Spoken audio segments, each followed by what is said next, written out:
Bismillahirrahmanirrahim. Assalamualaikum warahmatullahi wabarakatuh.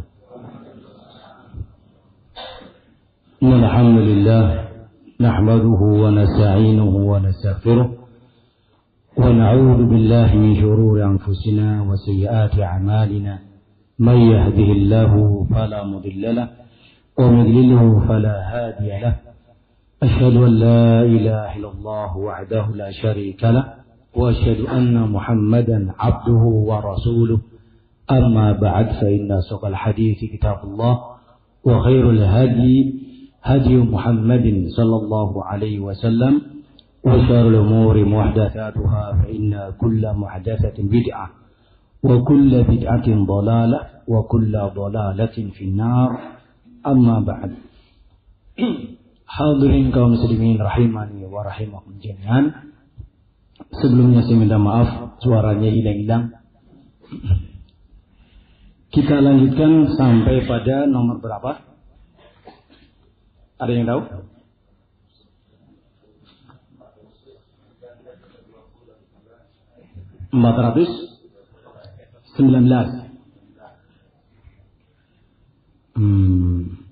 Sudah 419. Sudah selesai? Sudah. Kita masuk ke bab baru sekarang. Atau yang terakhir nomor 420. Qala al-Imam Ibnu Abi Zamanain. Berkata Imam Ibnu Abi Zamanain rahimahullahu taala, "Wa lam yazal ahlu sunnah ya'ibuna ahlal ahwa al-mudillah." Terus menerus ahlu sunnah dari zaman dulu sampai hari ini mereka senantiasa mencela ahlul bid'ah. Ya'ibun, yakni mencela ahlul bid'ah dengan pengertian syar'i. yakni yang namanya mencela ada dua. Mencela aib-aib yang tersembunyi. Dan ini hukumnya haram. Kita tahu bahwa dosa yang tersembunyi itu harus ditutupi, bukan dibongkar. Tetapi ketika dosa itu membahayakan, apalagi diperjuangkan untuk disebarkan dan menyesatkan manusia, maka dosa seperti ini harus dihentikan. Semisal dosa yang berkaitan dengan narkoba, harus diperangi atau tidak, Pak? Diperangi. Kenapa? Karena membahayakan manusia yang banyak. Dosa bid'ah itu lebih daripada narkoba, yang pengaruhnya kepada kesesatan. Yang kesesatan ini berakibat pada murka Allah Azza wa Jalla. Maka ahlussunnah dari zaman dulu sampai hari ini selalu dalam taklim mereka, dalam buku-buku mereka dimasukkan materi tentang tercelanya ahlul batil, ahlul bid'ah, dan tidak memuji mereka. Tidak memuji mereka sama sekali. Tidak menyebutkan kebaikan mereka, ibadahnya mereka, akhlak mereka, tidak disebut sama sekali. Dalam rangka apa itu kaum muslimin? Dalam rangka agar menjauhkan umat Islam dari bahayanya ahlul bid'ah. Hal inilah ciri khas dakwah salafiyah yang membedakan dengannya dakwah-dakwah yang lain. Kalau dakwah yang lainnya masih memuji kebid'ahan, bahkan mereka masih mau bersama ahlul bid'ah, masih bersatu dengan mereka orang yang membawa kepada kebid'ahan. Ini sebuah pertanyaan. Cara yang seperti ini apakah ada di zaman Nabi? Memuji bid'ah, bergaul bersama dengan al-bid'ah, berjuang bersama dengan mereka al-batil, apakah ada? Jawabannya tidak ada. Kita telah lewati ayat, hadis, ucapan para ulama dari zaman salaf sampai hari ini. Semuanya mereka mencela bid'ah dan ahlul bid'ah yang menyesatkan. Sehingga kalau didapati adanya orang yang dalam taklimnya, dalam ucapannya masih memuji al-bid'ah, menyanjung al-bid'ah, menokohkan al-bid'ah, maka berarti langkahnya dia bukan langkah di atas dakwah salafiyah, tetapi langkahnya di atas dakwah hawa nafsu. Ya. Wa yanhauna an mujalasatihim. Ahlussunnah dari zaman dulu sampai sekarang mereka selalu mencegah dan melarang untuk kita duduk bersama al-bid'ah. Yanhaun dari zaman Nabi, para sahabat, tabi'in dan sampai hari ini. Mereka semuanya melarang untuk kita duduk di hadapan ahlul bid'ah. Wa yukhawifuna fitnatahum. Yukhawifun artinya ahlu sunnah dari zaman dulu sampai hari ini selalu memberikan keterangan kepada kaum muslimin akan bahaya bid'ah. Bahwa bid'ah itu sesuatu yang mengerikan. Bid'ah itu sesuatu yang harus kita mewaspadainya. Lebih dari sekedar kita memperingatkan manusia dari kabair, dari dosa besar. Dalam Islam, dosa itu bertingkat. Ada dosa saghair, kecil. Dosa-dosa kecil. Ada dosa-dosa besar yang disilakan dengan kabair. Di atas kabair, dosa bid'ah. Kebanyakan manusia ketika memperingatkan orang dari dosa adalah dosa kabair. Awas jangan zina. Awas jangan korupsi. Awas jangan narkoba. Awas jangan miras. Awas jangan judi. Berkisar ini. Tidak dilanjutkan awas bahaya bid'ah. Yang bisa atau yang mereka melakukan tambih peringatan akan bahaya bid'ah. Mengerikannya bid'ah. Waspada dari bid'ah. Ini adalah dakwah salafiyah. Dakwah yang mengantar kita kepada Rasul dan para sahabatnya. Adapun yang lainnya berkisar pada kabair. Kalaulah berbicara masalah bid'ah, maka itu secara umum. Tidak mau menyebut individu ketika memang dibutuhkannya. Ya. Wa yukhbiruna bi akhlaqihim.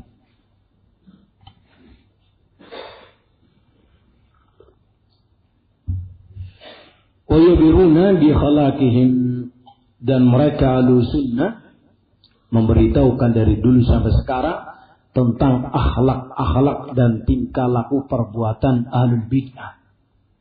Bahwa mereka adalah kadzabun, para penipu. Mereka para penipu. Karena mereka menjajarkan sesuatu yang batil seakan-akan hak. Mereka menjajarkan yang sesat seakan-akan benar. Dan bahkan lebih keji dari itu, mereka membuang yang sunnah, meninggalkan yang sunnah, mencegah manusia dari yang sunnah.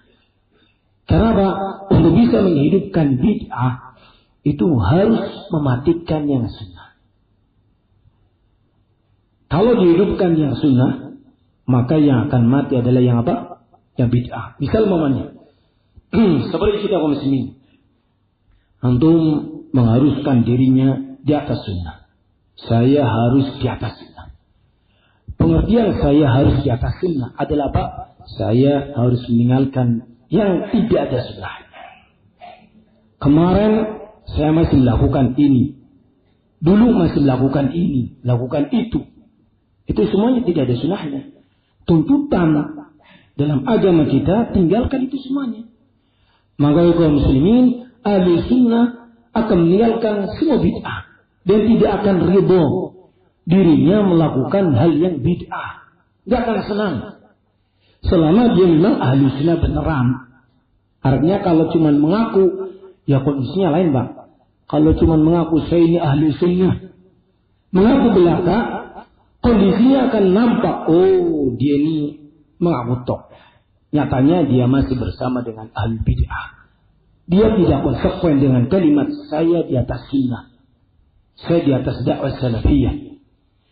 Kalau yang namanya di atas dakwah sunnah atau dakwah salafiyah yang sesuai dengan Nabi dan para sahabat, itu tuntutannya adalah meninggalkan bid'ah, benci kepada bid'ah, tidak suka dengan bid'ah, membersihkan diri dari bid'ah. Demikian pula dengan al-bid'ah kaum muslimin, tidak suka dengan sunnah. Kenapa? Karena sunnah dengan bid'ah itu dua hal yang tidak ketemu. Yang satu menghidup-hidupkan yang tidak ada dalilnya. Maka ketika mereka mendapati ada sebuah amalan, ada dalilnya berbeda dengan bid'ah mereka, maka yang mereka tolak adalah amalan yang ada dalilnya. amalan yang tidak ada dalilnya mereka hidup-hidupkan. Juga yuqasimin wala yarawna dzalika ghibah, dan mereka tidaklah menganggap hal itu adalah ghibah. Telah berlalu pembahasan kita di awal-awal bab ini bahwasanya membicarakan keburukan ahlul bid'ah ini tidak termasuk ghibah. Masih ingat bahwa kenapa tidak termasuk ghibah? Kalau dikatakan bukan membicarakan kejelekan orang, berarti yang namanya membicarakan kejelekan orang kan ghibah. Jawabannya ini termasuk yang dikecualikan oleh para ulama. Ghibah yang diperbolehkan ada 6. Yang mengecualikan tentu syariat, yang mengumpulkan para ulama. Di antara ghibah yang diperbolehkan dalam syariat adalah menggunjing dan membicarakan al-bid'ah yang mereka terang-terangan dalam melakukan kebid'ahannya. Bahkan sampai tingkatan membahayakan umat. Karena dia adalah penipu. Ia menipu umat. Wala ta'an alaihim. Yang namanya mencela al-bid'ah kaum muslimin. Dalam hal ini bahasa Arabnya adalah tahdir. Memperingatkan manusia dari bahaya bid'ah. Ini bukanlah dalam bahasa disebut dengan ta'an. Ta'an itu kalau bahasa kitanya orang yang gampang menghina.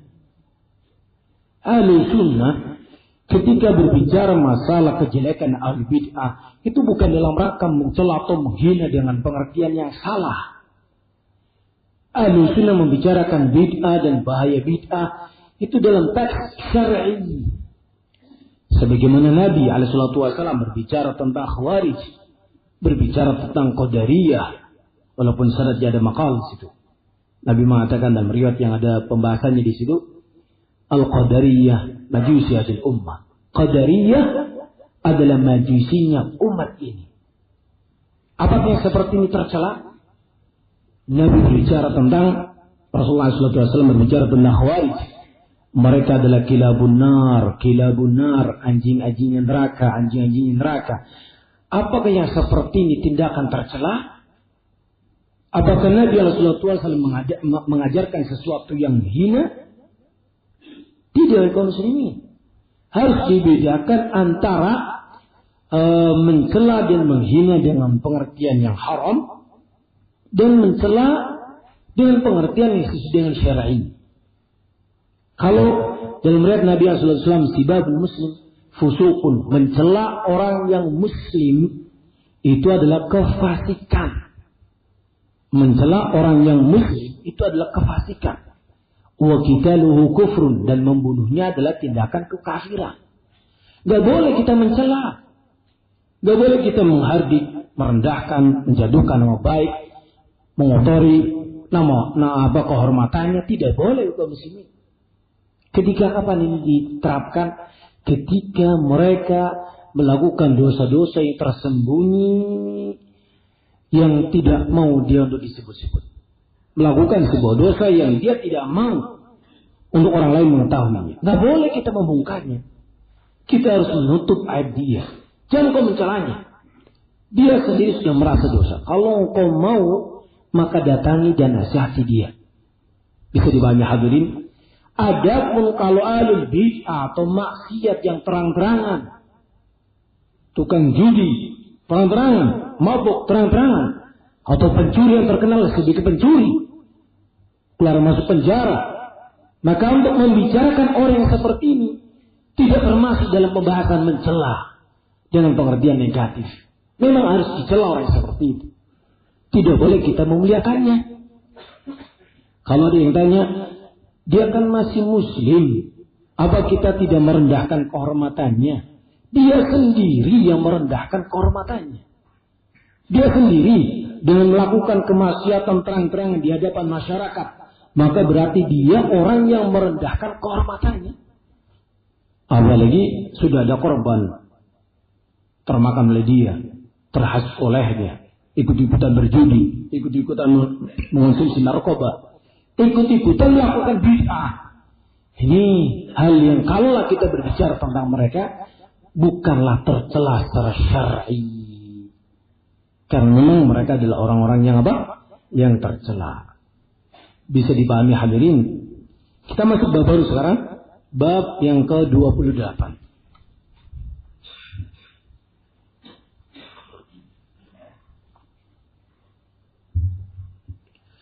Bab hajrus salaf ash'asan min ahli al-bid'ah bi'ainihim wa tanfiru an-nas anhum wa 'adamu sima' minhum wa man masya ma'hum.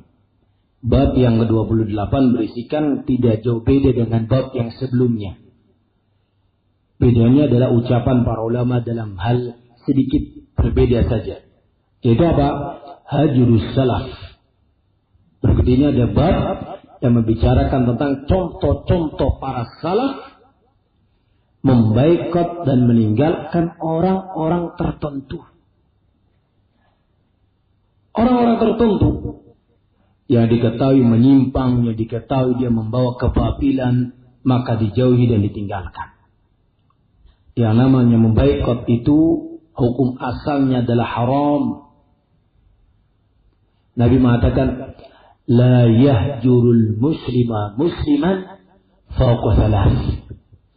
Tidak boleh seorang muslim mendiamkan dan membiarkan dan meninggalkan saudaranya sama muslim lebih dari 3 hari.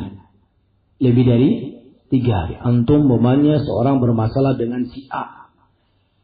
Akhirnya masalah tersebut membawa kebencian, membawa kedongkolan dalam hati.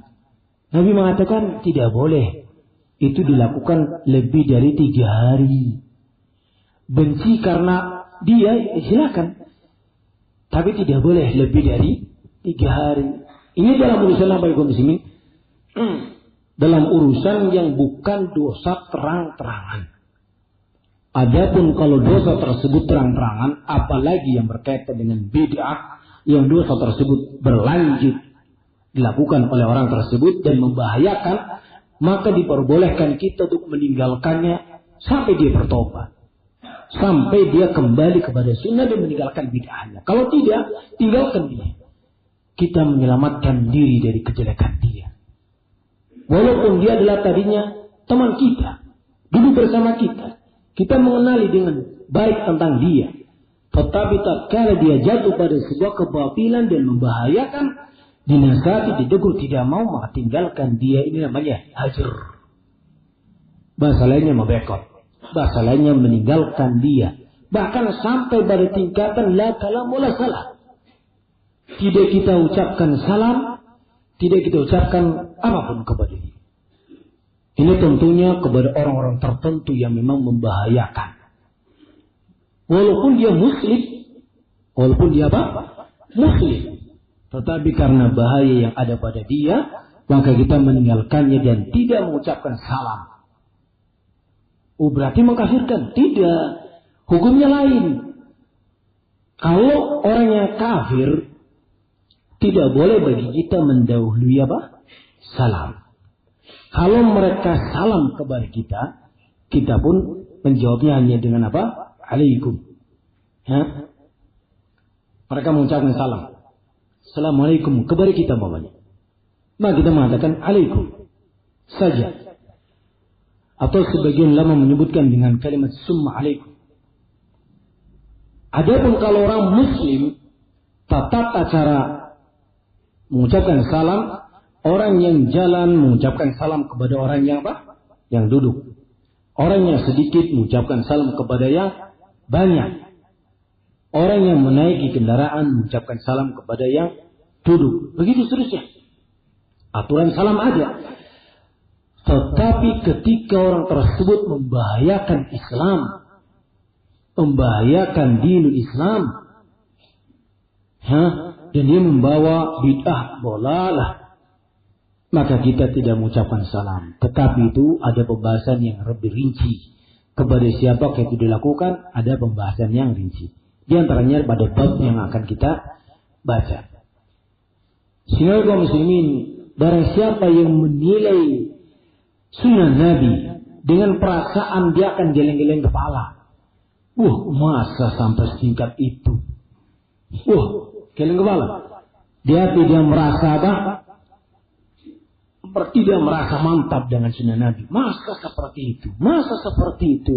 Ditinggalkan. Padahal dia manusia mesti ditinggalkan. Tidak diajak bicara, tidak diajak bicara. Dahsyat sekali permusuhannya. Maka kaum muslimin, jangan kita beragama dengan atifiyah, beragama dengan perasaan. Kalau kita beragama dengan perasaan, banyak nanti perbuatan Nabi yang kita anggap salah. Coba untuk pahami betul ucapan Nabi kepada kaum Khawarij. Syekh Rabi bin Hadi al-Madkhali dalam kitab beliau Kasih Sitar menyebutkan Khawarij zaman Nabi. Khawarij zaman Nabi disebutkan Syekh Rabi tidak ada kesalahan dalam rububiyah, dalam uluhiyah, dalam asma sifat. Mereka kesalahannya dalam hal al-hakimiyah, yakni mereka tidak mau mentaati hakim yang muslim, tetapi mereka inginnya memberontak kepada penguasa yang muslim. Ini Khawarij.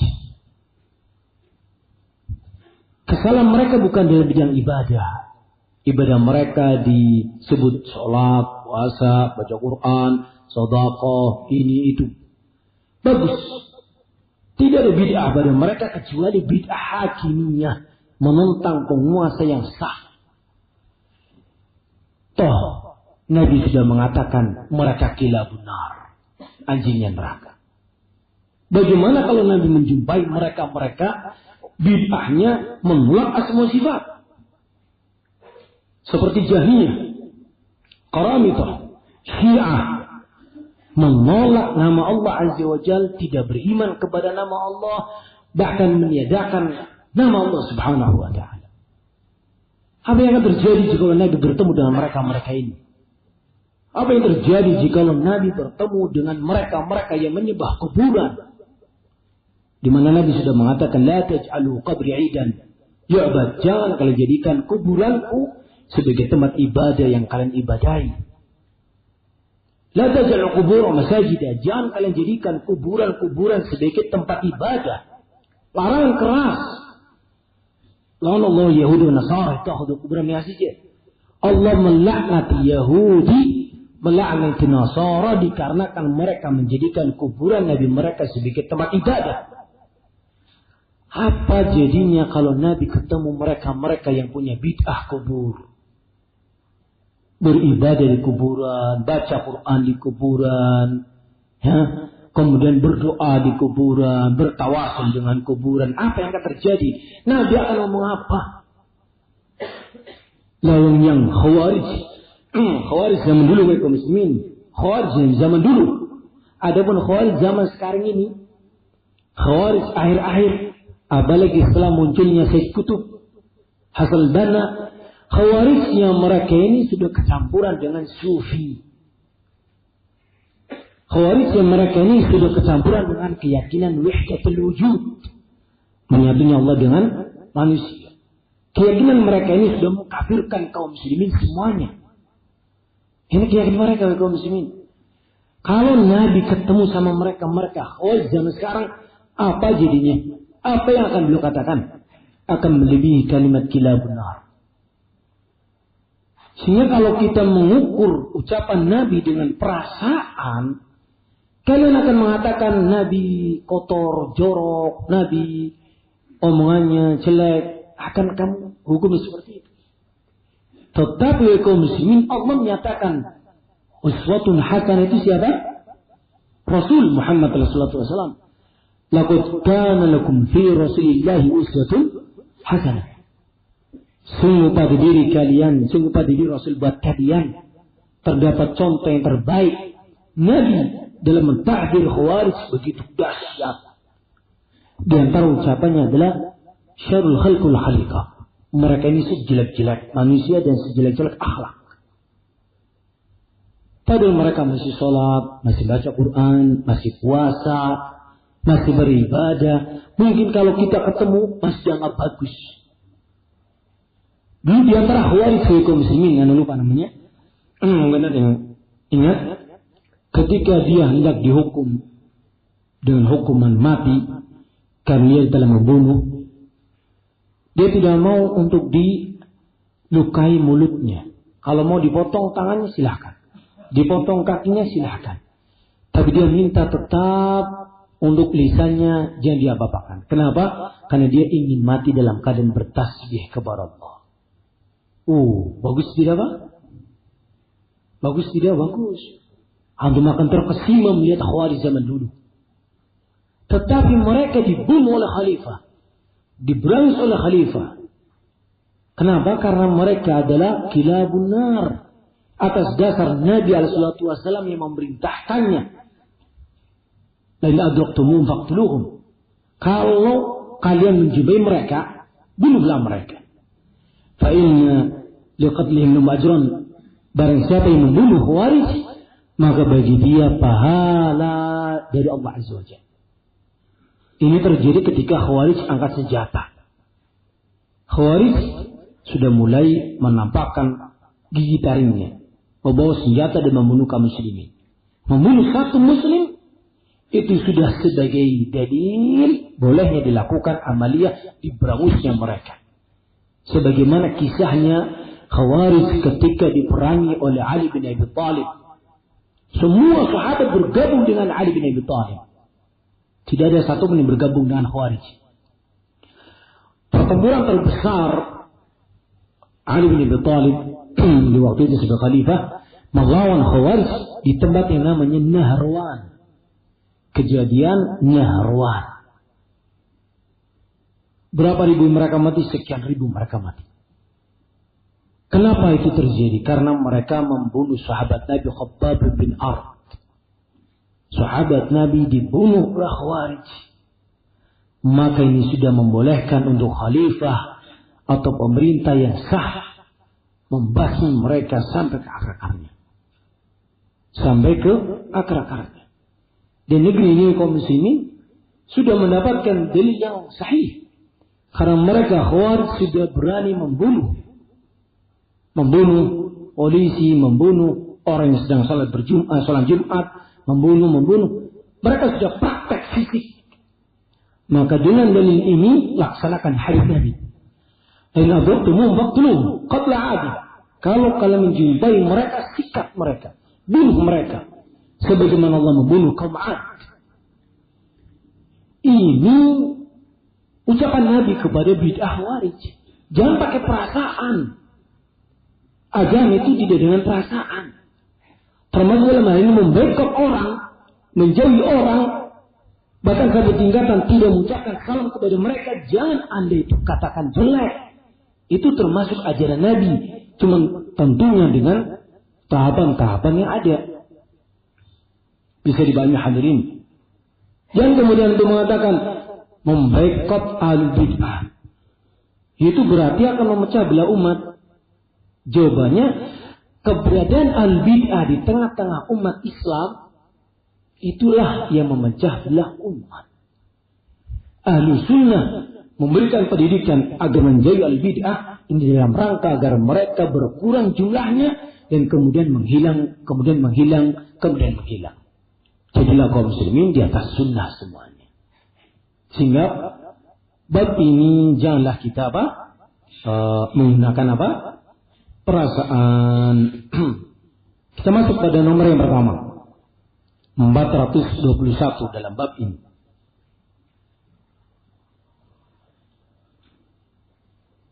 Di sini ada sebuah kisah yang kalau kita ukur dengan perasaan akan kita katakan keterlaluan. Tapi inilah Khalifah Umar bin Khattab dalam melakukannya. Kita baca. Qala Nafi' Maula Abdullah. Berkata Imam Nafi', beliau tabi'i, budak yang dimerdekakan oleh Abdullah ibn Umar. Abdullah putranya Umar bin Khattab radhiyallahu anhu. Anna Sabighan ibn Asal al-Iraqi ja'ala yas'al an asya'i min al-Qur'an fi ajnad al-muslimin hatta qadima Misr. Kisah. Anda ikuti aja kisahnya. Ibnu Umar mengatakan, ada di waktu itu seorang yang bernama Sabih Ibn Asal al-Iraqi. Sabih Ibn Asal. Aslinya dia dari negeri Irak. Irak bahasa sekarangnya. Ya. Orang ini kaum muslimin termasuk di antara pasukan kaum muslimin di bawah kepemimpinan Abu Musa al-Asy'ari atau di bawah pemimpinan seorang sahabat. Sabih bin Asal termasuk pasukan kaum muslimin. Dia bukan munafik, bukan pula kafir, bukan pula musyrik. Pasukan kaum muslimin. Bernama siapa? Sabih. Orang ini kaum muslimin yas'al an syai'in min al-Qur'an. Orang ini kesalahannya pasal pada orang ini. Dia bertanya-tanya tentang ayat-ayat yang masih samar dalam Al-Quran. Bertanya tentang ini, bertanya tentang itu. Apa maknanya? Apa maknanya? Bertanya kaum muslimin. Tetapi orang ini pertanyaannya menimbulkan syubhat di tengah-tengah masyarakat. Syubhat di tengah-tengah pasukan yang ada. Menanyakan tentang apa itu nazi'ati kharqa? Apa itu wal'adiyati dabha? Apa itu maknanya? Apa maknanya? Ini menimbulkan permasalahan di kalangan pasukan. Menanyakan berbagai macam hal tentang ayat-ayat mutasyabihat. Fa ba'atha bihi Amr bin As ila Umar. Maka gubernur yang ada di negeri itu waktu itu bernama Amr bin As mengutus satu kurir untuk membawa surat kepada Umar. Umar bin Khattab berada di mana? Madinah. Diutus satu utusan dan di belakang dibawa Sabih ini. Ditangkap dia, dibawa ke kota Madinah. Sekian lama perjalanannya untuk dihadapkan kepada Umar bin Khattab tentang orang yang bernama Sabih ini. Perhatikan kisahnya kaum muslimin. Falamma ta'ahu Rasul bil kitab. Tatkala utusannya Amr bin As sampai ke kota Madinah dengan membawa secarik surat. Faqara'ahu, maka Umar membaca surat itu. Tertulis di situ tentang Sabih dan perilaku dia yang bertanya-tanya tentang ayat-ayat mutasyabihat di kalangan pasukan. Qala, Umar berkata, "Aina ar-rajul?" Mana orangnya? Ditanya mana orangnya? Qala firih. Kurirnya mengatakan, dalam perjalanan khalifah, saya lebih mendahului. Memberitahukan dengan surat ini dari Amr bin As. Orangnya di perjalanan di belakangku. Ya. Qala Umar, absir ayyakuna dhahaba fatusibuka minni bil ubatil ruji'ah. Hati-hati kamu. Umar mengatakan kepada kurir tadi, jaga dia. Jangan sampai dia lolos atau dia pergi. Kalau sampai dia pergi, maka kamu yang akan aku siksa nanti. Diancam si kurir ini. Betul-betul orang ini datangkan kepadaku dan jangan sampai dia menghilang. Fatahu bihi. Maka pada hari tertentu datanglah Sabih dengan rombongan dari Khalifah dari Gubernur Amr bin As. Ditadangkan Sabih di depan Umar. Faqala Umar, tas'al muhdathah? Umar bertanya kepada dia, tas'al muhdathah? Apakah kamu orang yang bertanya tentang hal-hal yang muhdathah? Apa yang mutasyabihat? Kamu orangnya yang begini. Thumma kata beliau, fa'arsala Umar bin Khattab min jirid. Umar meminta untuk diambilkan pelepah kurung yang masih basah. Fadarabahu biha. Maka Umar memukuli orang ini. Hatta tarqadaru barrah. Thumma daraqahu hatta bari'a. Dipukul punggungnya sampai luka. Mengeluarkan darah. Kemudian orang ini dibiarkan di penjara sampai sembuh punggungnya. Cuma adalah kemudian dipukul lagi oleh Umar. Pukul lagi. Disebutkan dalam sebuah riwayat yang dipukul adalah bagian kepala, bukan wajah. Yang tidak boleh dipukul adalah wajah. Kepala yang dipukul sama Umar dengan pelupa tadi. Ya. Sampai keluar darah. Begitu berulang kali Umar dalam menyikapi orang ini. Ya. Fada'a bihi li'uda lahu. Faqala Sabih. Suatu hari Umar meminta untuk dipanggil Sabih. Umar ingin melihat kondisinya. Bagaimana dia? Faqala Sabih ketika sudah berhadapan dengan Khalifah Umar. Sabih mengatakan, in kunta turidu qatli faqtilni qatlan jamila. Wahai Umar, wahai Khalifah, jikalau engkau ingin membunuhku, silakan bunuhlah aku dengan cara yang baik. Wa in kunta turidu an tudawini faqad wallahi baiktu.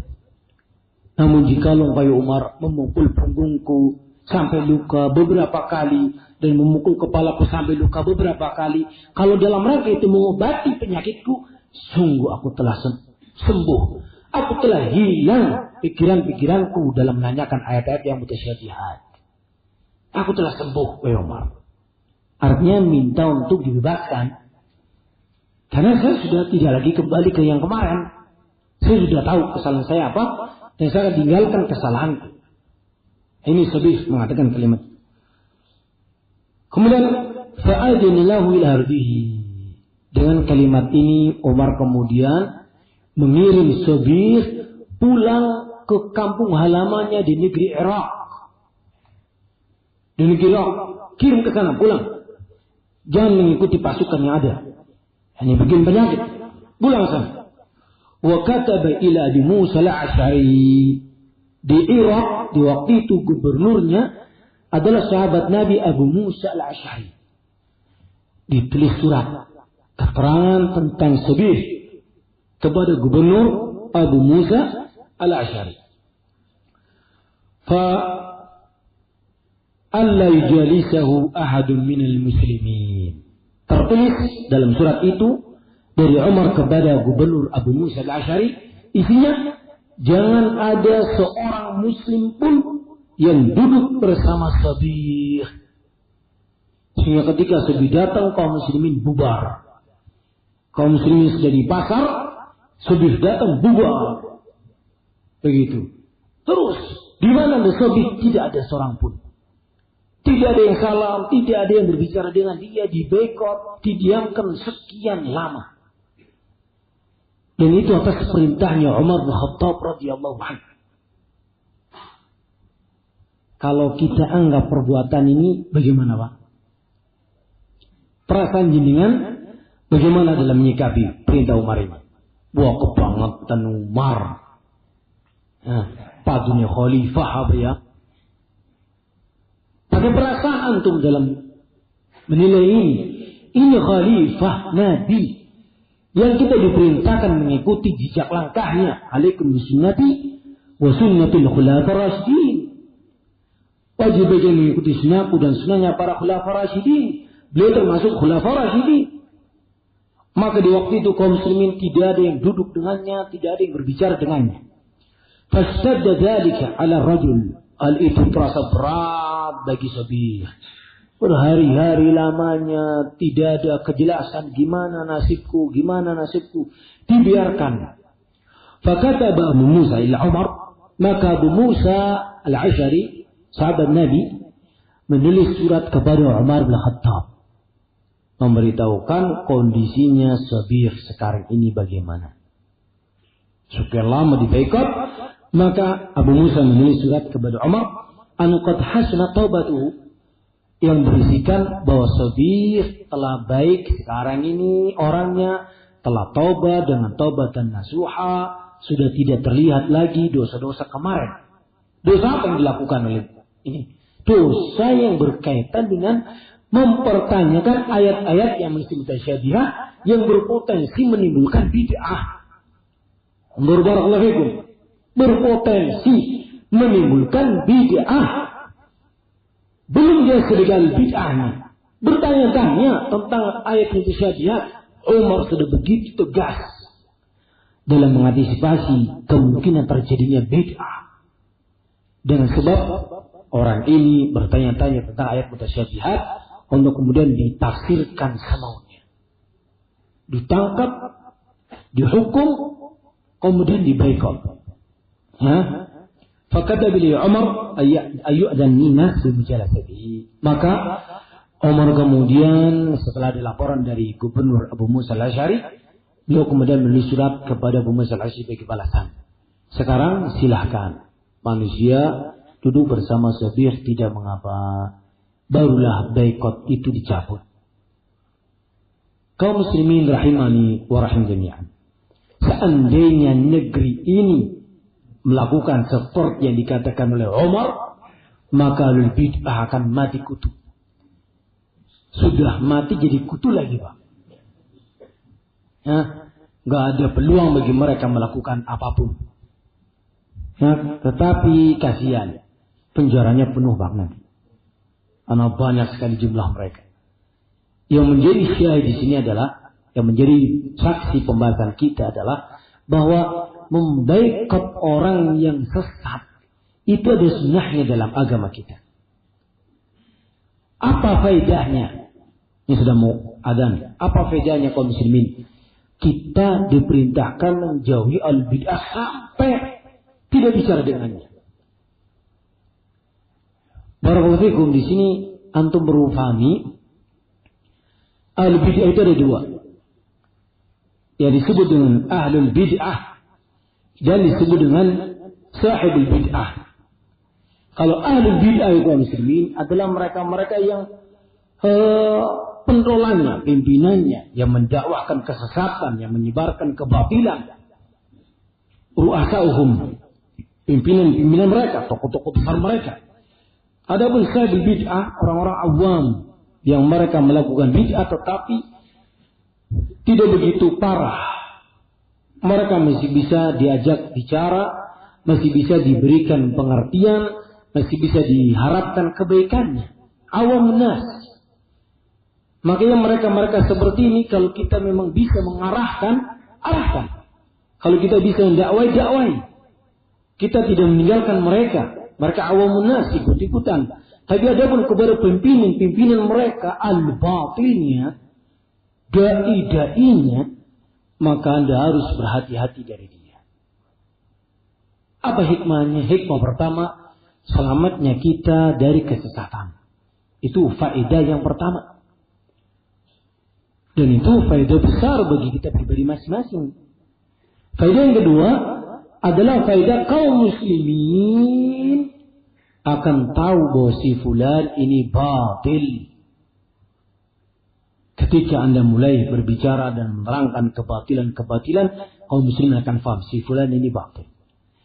Faedah yang ketiga, orang yang di atas bid'ah atau di atas kebatilan itu, dia akan tahu diri. Oh iya, saya ternyata salah ya. Saya diingatkan begini-begini dalilnya dengan jelas. Maka diharapkan dengan itu, dia akan kembali bertobat kepada yang sunnah. Boleh masuk isya? Alhamdulillah. Hadirin kaum muslimin rahimani wa rahim jami'an. Dulu, pelajaran yang sudah kita lewati, Imam Ahmad mengatakan kepada muridnya tentang Husain Karabisi. Masih ingat? Apa ucapan Imam Ahmad? La tukallimhu. Jangan kamu berbicara dengan Husain Karabisi. Wala tukallimu man yukallimu. Dan jangan pulang kau berbicara dengan orang-orang yang menjadi murid-muridnya. Yang mereka-mereka ini adalah pembawa virusnya Husain Karabisi. Ini diantara contoh ulama kita, Ahmad bin Hanbal, mengajarkan kita untuk jangan bicara dengan mereka. Artinya adalah Pak menghajar dan meninggalkannya. Ini semua jangan disikapi dengan perasaan. Kalau disikapi dengan perasaan, maka Anda akan cenderung menyalahkannya. Tetapi sikapi ini dengan ilmiah. Pembahasannya adalah yang akan datang. Siapakah yang disikapi dengan sedemikian keras? Tahapannya bagaimana cara menyikapinya? Insya Allah akan ada pembahasan tentang hal tersebut. Wallahu a'lam bishawab. Demikian bisa kami sampaikan. Bisa didengar suara saya Bapak?